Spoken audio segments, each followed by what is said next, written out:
दोस्तों, आज हम आपको एक प्राचीन कहानी का श्रवण करा रहे हैं।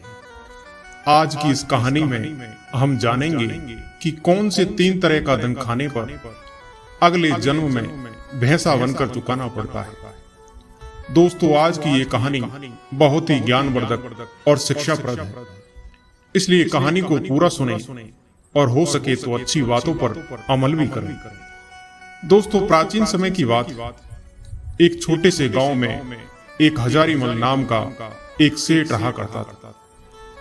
सेठ हजारीमल बहुत बड़ा पैसे वाला था। सेठ की प्रसिद्धि के चर्चे दूर दूर तक फैले हुए थे। उस सेठ के पास अटूट धन दौलत थी। सेठ के घर में किसी बात की कोई कमी नहीं थी। सेठ के पास इतना धन था कि सेठ लोगों को ब्याज पर धन दिया करता था। उसने एक नियम बना रखा था कि कोई भी व्यक्ति उससे कर्ज ले जा सकता है, और सेठ कर्ज भी 2 तरह का देता था।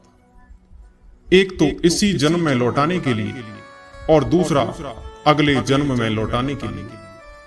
चाहे कोई कितना भी पैसे सेठ से उधार ले जा सकता है। सेठ किसी को भी पैसे देने से इनकार नहीं करता था। दोस्तों, सेठ के घर पैसा लेने वालों की भीड़ लगी रहती थी।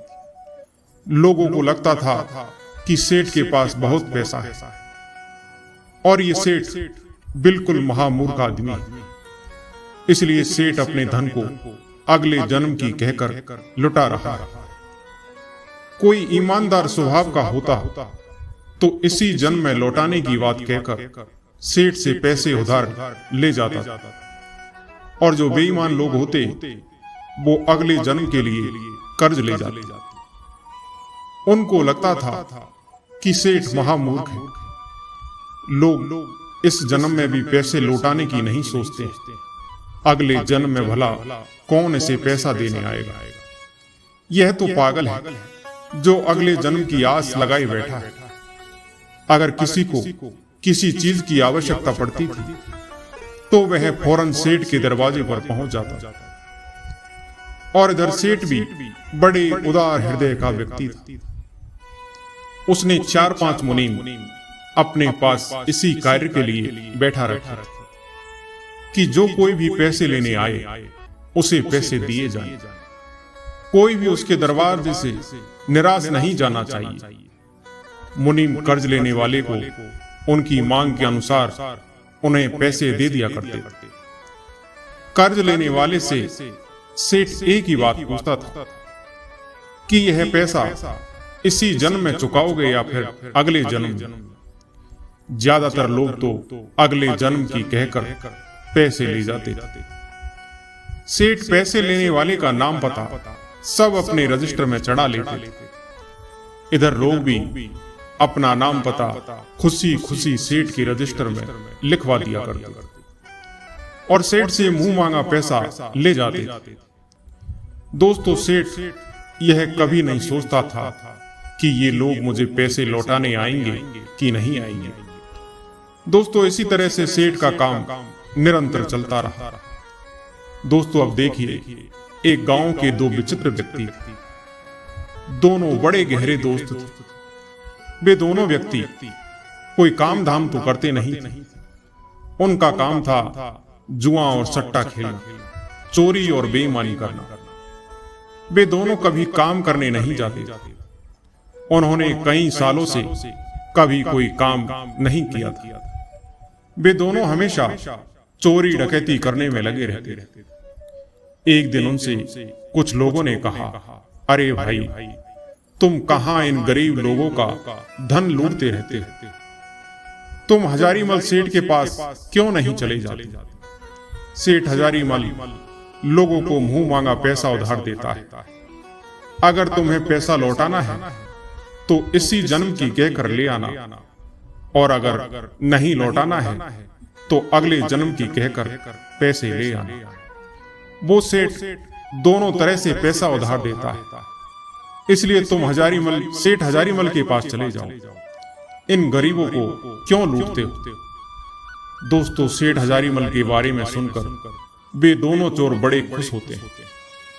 उन्होंने विचार किया कि इससे अच्छी बात क्या होगी। अगर सेठ अगले जन्म के लिए ब्याज पर पैसे उधार देता है तो क्यों ना हम दोनों को चलकर उसी से खूब सारे पैसे उधार ले लेने चाहिए। चलो चलते हैं, कम से कम 5 लाख रुपए उससे उधार लेकर आएंगे ताकि हमारा बचा कुचा समय बड़े आराम से निकल जाए। दोस्तों, इस प्रकार दोनों दोस्तों ने विचार किया और विचार करने के बाद दोनों सेठ के घर को चल पड़े। घर वाले उनकी कोई चिंता फिक्र नहीं करते क्योंकि दोनों शुरू से ही आवारा किस्म के थे। दोस्तों, चलते चलते दोनों सेठ के पास पहुंच जाते और सेठ से कहते हैं, सेठ जी, हमने तो तुम्हारा बड़ा नाम सुना था और हम पर बड़ी गरीबी चल रही है, बच्चे भूखे मर रहे हैं, हमें पैसों की बहुत बड़ी आवश्यकता है, क्या हमें पैसे उधार मिल सकते हैं? सेठ कहने लगा, क्यों नहीं, जितने चाहो उतने पैसे उधार ले जा सकते हो, तुम चिंता मत करो, बताओ तुम्हें कितने रुपए चाहिए। सेठ की बात सुनकर वो दोनों चोर कहने लगे, सेठ जी, हम इस जन्म में तो आपके पैसे नहीं लौटा पाएंगे, हम तो अगले जन्म में आपके पैसे लौटा पाएंगे। सेठ जी कहने लगे, कोई बात नहीं, आप अगले जन्म के लिए ले जाओ, हम कब मना कर रहे हैं, आपको कितने पैसे चाहिए, हम तो अगले जन्म के लिए भी पैसे देते हैं। दोस्तों, इस प्रकार सेठ की बात सुनकर वे दोनों चोर मन ही मन बड़े प्रसन्न होते हैं। दोनों चोर आपस में विचार करने के बाद सेठ से कहते हैं, सेठ जी, आप हम दोनों को 5-5 लाख रुपए अगले जन्म के लिए दे दीजिए, जिससे हमारे बच्चों का पालन पोषण हो सके। सेठ जी दोनों चोरों की बात सुनकर कहने लगे कि मुनीम जी, इन दोनों को 5-5 लाख रुपए दे दीजिए। दोस्तों, सेठ हजारीमल के कहे अनुसार मुनीम ने उन दोनों को 5-5 लाख रुपए दे दिए और सेठ दोनों का नाम पता पूछकर अपने भई खाते में उनका नाम पता लिख लिया और 5 लाख रुपए कर्जा लिया है। पैसे लेकर दोनों बड़े खुश होते हैं और वे दोनों चोर 5-5 लाख रुपए लेकर दोनों अपने घर की ओर चल देते हैं और विचार करते हैं कि भैया अगला जन्म किसने देखा है, ये सेठ तो बड़ा ही मूर्ख है जो हमें पैसे दे दिए, लेकिन अब हमें जीवन भर चोरी करने की और जुआ खेलने की जरूरत नहीं पड़ी, हमारा जीवन अब आराम से कट जाएगा। ऐसा दोनों मन में विचार करते हुए खुशी खुशी अपने घर की ओर चलते चले जा रहे थे। अब आगे क्या होता है, उन दोनों चोरों को चलते चलते रास्ते में रात हो जाती है। उन्हें एक गांव दिखाई देता है। वे उस गांव में एक तेली के घर पहुंचते हैं और उस तेली के घर के दरवाजे पर जाकर कहने लगे कि भैया, हम तुम्हारे यहां रुकना चाहते हैं, आज की रात कट जाएगी तो सुबह हम यहां से चले जाएंगे। भाई, हम तुम्हारा खाना भी नहीं खाएंगे, केवल सोने के लिए हमें बिस्तर दे देना और एक चारपाई। तेली कहने लगा, भाई मेरे पास एक ही चारपाई है, तुम एक काम करो, मेरे तवेले पर एक चारपाई पड़ी हुई है और वहां मेरा एक बैल और एक भैंसा बंधा हुआ है, तुम जाओ, जाकर आराम से वहां सो जाना और मेरे उन पशुओं की रखवाली भी करते रहना। दोस्तों, वे दोनों चोर उस तेली के तबेले में रात्रि विश्राम के लिए ठहर जाते हैं, परंतु उन दोनों चोरों को नींद नहीं आ रही थी क्योंकि उन्हें डर लग रहा था कि कोई उनसे उनके पैसे छीनकर ना ले जाए। इसलिए दोनों जागते हुए आपस में बातें कर रहे थे। इस प्रकार से रात्रि के 12 बज जाते हैं। उधर उस तबेले में एक भैंसा और एक बैल जो बंधा हुआ था, तो भैंसा बैल से कहता है, बैल भाई देखो, मेरी बात ध्यान से सुनो, मेरा और तुम्हारा बस आज रात तक का ही साथ है, कल सुबह मैं तुम्हें छोड़कर चला जाऊंगा। बैल बोला, क्या कह रहे हो, तुम हमें छोड़कर चले जाओगे, क्यों चले जाओगे? भैंसा कहता है, देखो भाई, मैंने पिछले जन्म में इस तेली से कर्ज लिया था। उस कर्ज को मैं चुका नहीं पाया। उस कर्ज को चुकाने के लिए मुझे इस तेली के यहां भैंसा बनना पड़ा, और उसने आज मेरी कौड़े मार मार कर यह हालत बना दी। मुझसे एक एक पैसे की वसूली इसने ब्याज सहित की। मैंने इससे जितना कर्ज लिया था उसका 1000 गुना पैसा इसने मुझसे वसूल किया है, और अब मेरे ऊपर इस तेली का जो कर्ज था वह पूरा हो चुका है। अब मैं इस तेली के कर्ज से मुक्त हो गया हूं, और प्रातः काल में तेली के घर कुछ चारा खाऊंगा और मैं यहां से चला जाऊंगा। उसके बाद मैं यह शरीर छोड़ दूंगा। हमारा साथ बस इतना ही लिखा था। भैंसे की बात सुनकर बैल कहने लगा कि बात तो तुम्हारी ठीक है भैया, तुम तो मुक्त हो गए, वैसे चलूंगा तो मैं भी। यदि 4-5 घंटे तुम और रुक जाओ तो मैं भी इस तेली के कर्ज से मुक्त हो जाऊंगा।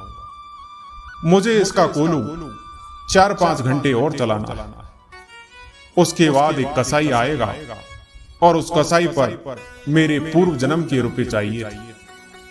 मेरे पैसे देकर वो मुझे खरीद लेगा, और यह तेली उन पैसों को ले लेगा, और इस प्रकार से मैं इस तेली के ऋण से मुक्त हो जाऊंगा। क्योंकि मैं भी पूर्व जन्म में इससे कर्ज लिया था। मैं इसका कर्ज चुका नहीं पाया, इसलिए मुझे बैल बनकर इसका कर्ज चुकाना पड़ रहा है। कुछ तो इसने मुझसे काम करवा कर वसूल कर लिया, और बचा हुआ कसाई के पैसों से वसूल हो जाएगा, और मैं थोड़ी दूर कसाई के साथ चलूंगा और उसके बाद मैं मर जाऊंगा। दोस्तों, यह बात जब उन दोनों चोरों ने सुनी तो वे दोनों सोचने लगे कि यह क्या माजरा है, हमें देखना चाहिए कि ये बैल और भैंसा सही कह रहे हैं या फिर हमें बेवकूफ बना रहे हैं। दोस्तों, इधर प्रातःकाल हुआ तो तेली तबेले में पहुंचा। तेली ने उन दोनों को खाने को चारा डाल दिया, और चारा खाने के बाद वह भैंसा वहीं पर गिर जाता है और उस भैंसे की मौत हो जाती है। तो तेली बड़ा दुखी होता है कि मेरा भैंसा मर गया। उधर वे दोनों चोर आपस में विचार करते हैं कि जिस हिसाब से यह घटना घटी है, कर्ज तो लिया था, अब सवाल यह है कि क्या यह बैल भी मरेगा। चलो इसको भी देखते हैं। अब दोनों चोर वहां पर उस बैल को देखने के लिए रुक जाते हैं। इधर तेली बैल कोलू में लगाया और 3-4 घंटे उस बैल से अपना कोलू चलवाया। कुछ देर के बाद एक कसाई आता है। कसाई तेली से कहता है, भाई, क्या तुम अपने बैल को बेचोगे? तेली बोला, हाँ भाई, मैं इस बैल को बेच दूंगा। कसाई ने पूछा, तो बताओ कितने पैसों लोगे? अब तेली कसाई को बैल की कीमत 2000 बताता है। कसाई तेली को 2000 देकर उस बैल को खरीद लेता है और उस बैल को लेकर वहां से चला जाता है। उधर वे दोनों चोर कहने लगे कि देख भाई, बैल ने कहा था कि कसाई आएगा, कसाई आ भी गया और तेली ने बैल बेच भी दिया। अब हम इसके पीछे पीछे चलते हैं और देखते हैं कि रास्ते में यह बैल मरेगा कि नहीं। दोस्तों, कुछ दूर चलने के बाद वह बैल जमीन पर पड़ जाता है और बैल की मौत हो जाती है। यह सब देखकर उन दोनों चोरों के पैरों तले से जमीन खिसक जाती है और दोनों आपस में विचार करने लगते हैं कि देखो, बात तो बिल्कुल सच हो गई। उस भैंसा ने तेली से कर्ज लिया था, इसलिए वह भैंसा तेली के घर का हिस्सा बना और तेली के पैसे चुकाकर मर गया। इसी तरह इस बैल ने भी इस तेली से कर्ज लिया था और यह भी इसके पैसे चुकाकर मर गया। इससे सिद्ध होता है कि अगर कोई किसी का पैसा खाता है तो उसे अगले जन्म में इस बैल और भैंसे की तरह कर्ज चुकाना पड़ता है। इन्हीं की तरह हम भी सेठ से पैसे उधार लेकर आए लगता है अगले जन्म में हमें भी सेठ के यहाँ कोई ना कोई पशु बनकर यह पैसा चुकाना पड़ेगा। दोस्तों, अब तो दोनों चोर आपस में विचार करने लगते कि अब क्या करें। उनमें से एक ने कहा कि देखो, हम सेठ के पास चलते हैं और उनका पैसा लौटा देते हैं। सेठ अगर पूछेगा तो कह देंगे कि हमारे पास पैसों की व्यवस्था हो चुकी है, आप अपने पैसों को जमा कर लीजिए। यही सब सोचकर वे दोनों चोर उस हजारीमल सेठ के घर पहुंच जाते हैं। सेठ कहने लगा कि आप लोग वापस क्यों आ गए, क्या बात? वो दोनों चोर कहने लगे, सेठ जी, कल हम आपसे जो पैसे ले गए थे उन पैसों को वापस करने आए हैं। दरअसल हमारे पास और कहीं से पैसों की व्यवस्था हो गई। आप अपने पैसे वापस लेकर उस रजिस्टर से हमारा नाम काट दीजिए। सेठ ने अपना वही खाता देखा तो वही खाते में अगले जन्म के लिए पैसे उधार लेना लिखा हुआ था। सेठ हजारीमल कहने लगा, देखो भाई, यदि इस जन्म के लिए तुम पैसे उधार ले जाते तो मैं यह पैसे लेकर उन्हें जमा कर लेता, परंतु तुमने तो अगले जन्म के लिए पैसे उधार लिए। अब तो मैं इन पैसों को जमा नहीं कर सकता। अब तुम्हें ये पैसे अगले जन्म में ही चुकाने पड़ेंगे। सेठ की बात सुनकर उन्होंने सेठ से फिर कहा कि नहीं सेठ जी, आपको यह पैसे लेने पड़ेंगे। लेकिन अब तो सेठ ने उन पैसों को लेने से साफ इनकार कर दिया। उन दोनों चोरों के काफी जबरदस्ती करने के बाद भी सेठ नहीं माना। सेठ ने पैसे नहीं लिए। अब तो निराश होकर दोनों अपने घर की ओर लौट कर जाने लगते। दोनों विचार करते जा रहे कि हमें सेठ का बेल बनना पड़ेगा और यह सेठ हमसे अगले जन्म में हिसाब बराबर करेगा। अब हम क्या करें? हमने तो इस सेठ से कर्ज लेकर बड़ी आफत मोल ले ली। इस प्रकार दोनों चोर सोचते हुए चले जा रहे थे। वो दोनों चोर एक जंगल से गुजर रहे थे और उस जंगल में एक चौराहा था। उस चौराहे पर दोनों चोर एक वृक्ष के नीचे बैठ जाते। दोनों आपस में विचार करने लगे कि देखो, इस जंगल में कहीं भी पानी का कोई साधन नहीं। सेठ से हमने जितना रुपया लिया है उस पैसे से हम एक सुंदर तालाब बनवा देते हैं। अब तो उन दोनों चोरों ने फैसला कर लिया कि हम सेठ से लिए पैसे तालाब में लगाएंगे। वो दोनों चोर पड़ोस के गांव से मजदूर ले आए और वहां एक तालाब की खुदाई शुरू करवा दी। कुछ समय में उन्होंने एक बहुत सुंदर तालाब का निर्माण करवा दिया। चारों तरफ तालाब नीचे से पक्का करवा दिया और उस तालाब के पास एक अपने लिए रहने को कोठरी बनवा ली। वहां एक कमरे का निर्माण करवा लिया। वे दोनों चोर उस कमरे में रहने लगे और सेठ से लिया हुआ पूरा पैसा उस तालाब में लगवा दिया। दोस्तों, अब तो बरसात का पानी चारों तरफ से उसी तालाब में आता और वह तालाब पानी से लबालब भर जाता। धीरे धीरे लोगों को उस तालाब के बारे में पता चला। लोग अपने पशुओं को उसमें पानी पिलाने के लिए लाने लगे, परंतु वह दोनों चोर लाठी लेकर के उस तालाब की सुरक्षा करने लगे और जो भी कोई पानी पिलाने आता था उसे दूर से ही भगा देते थे और कह देते कि भाई, इस तालाब में पानी पीना और पिलाना सख्त मना है, ये हमारे सेठ जी का आदेश है। दोस्तों, उन दोनों चोरों ने क्या किया कि उस तालाब के किनारे एक बड़ा सा बोर्ड लगा दिया और उस बोर्ड पर तालाब के मालिक के रूप में उस सेठ हजारीमल का नाम लिखवा दिया, क्योंकि उन्होंने सेठ के पैसों से ही तालाब बनवाया था। दोस्तों, सुंदर तालाब की सूचना आसपास के गांव में फैलने लगती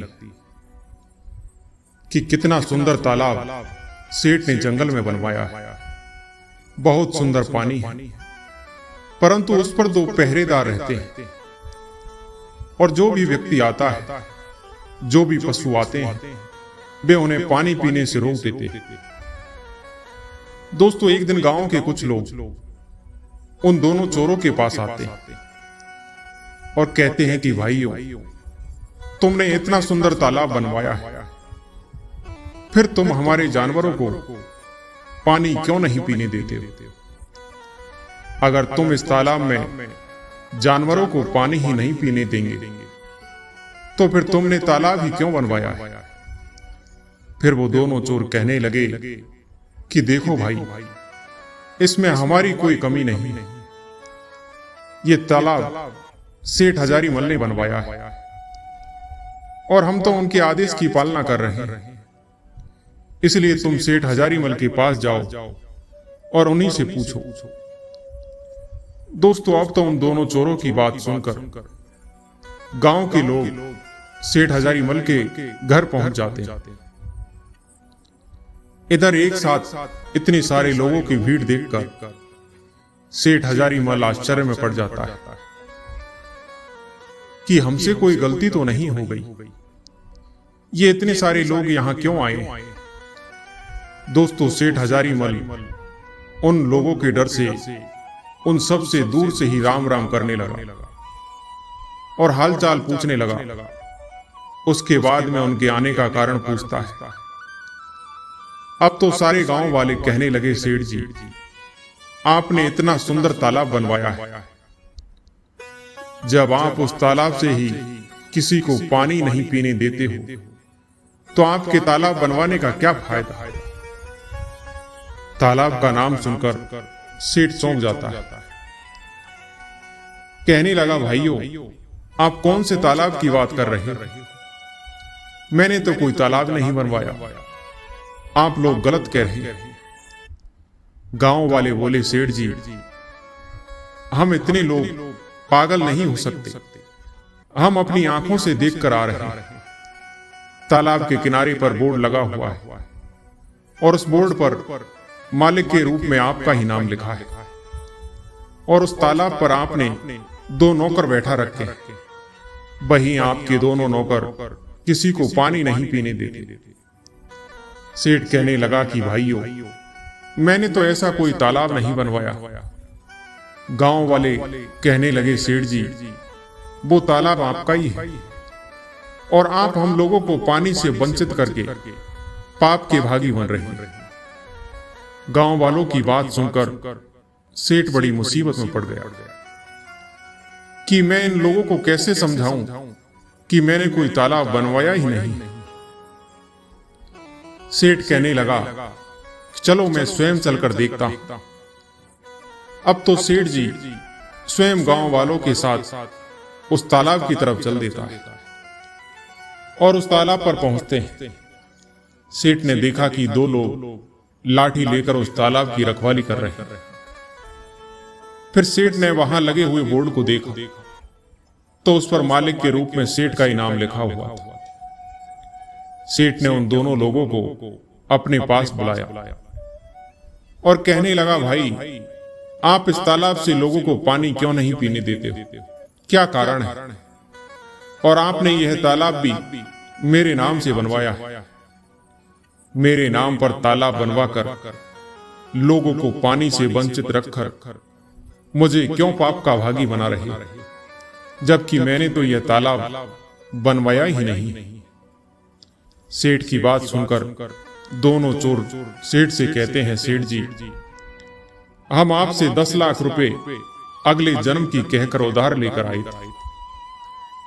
उन रुपयों को हम घर लेकर नहीं पहुंचे, उससे पहले ही हमारी रुपयों की व्यवस्था हो गई और हम उन पैसों को वापस देना चाहते थे, लेकिन आपने तो यह कहते हुए मना कर दिया कि अगले जन्म के पैसों को तो मैं वापस नहीं लेता, वह तो अगले जन्म में ही देने पड़ेंगे।